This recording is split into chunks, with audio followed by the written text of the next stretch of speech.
safari yi ndax bu ñu bëggee gor garab yi duñu leen may këyit gu leen koy gorloo waaye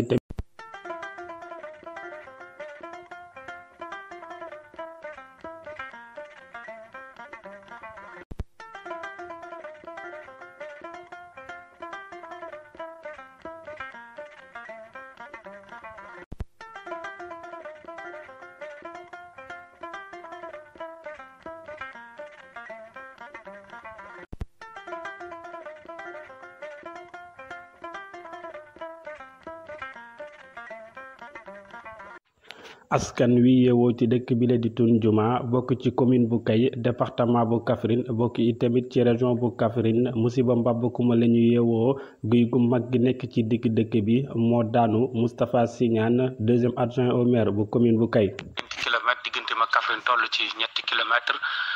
musiba wu rëy moo fi xëy am muy genn garabu guy bu mag muy baobab boo xam ne mu ngi ci digg dëkk bi ci côté jumaa ji nekk guy goo xam ne mbooloo fi daje bët bu set di mu nekk garam place fi la ñuy toog waaye yàlla dogal na jamono midi bi élèves yi jàng jee bay wàcc ñaari élèves yoo xam ne dañoo wàcc te ci kër gi nga xam ne si la garab gi nekk seen buntu kër fi lañ dëkk bi ñuy ñëw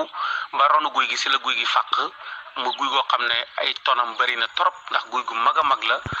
guy gi nga xamante ni mën nañoo jàpp ne war na fee am lu ëpp téeméeri at daanu ci kaw ñaari xale yi ba mu jur kenn ci ñoom ñàkk bakkanam Moustapha Signane. daanu dal ci benn boy bi coincé ko ba mu ñàkk bakkanam moom ngir ñu jot ci koor boobu sax dañoo gas ci suuf ndax mënuñu yëkkati guy gi te amuñ fuñ ko jaare dañoo dagg ba am porte ñu gas kàmbu ba jot ko rocc ko am na beneen booy boo xam ne daf doon dugg si yegg seegul garab bi dal ko damm ay tànkam mu ngi hôpital régional bu Kaffrine mu nekk affaire bu doy waar affaire bu mbir la moo xamante ni nag mu sonal askanu Saalum la garab yi nga xam ne dañu fee nekk yàgg fi lool ba tax na askan wi suñu ko bëggee gor sax dañuy am ay jafe-jafe seen digganteeg eaux et forêts yi. day faral di am ci dëkk àll yi muy ay garab yu mag yoo xam ne am nañ téeméeri at te dañuy yàqu doo ko xam ci biir lay am ay pax daanu di lor la maire de la commune de Kay mu ngi fii waa sapeur pompier waa gendarmerie mu nekk jiyee ju rëy joo xam ne ñu ngi ñaan ci nguur ak Sénégal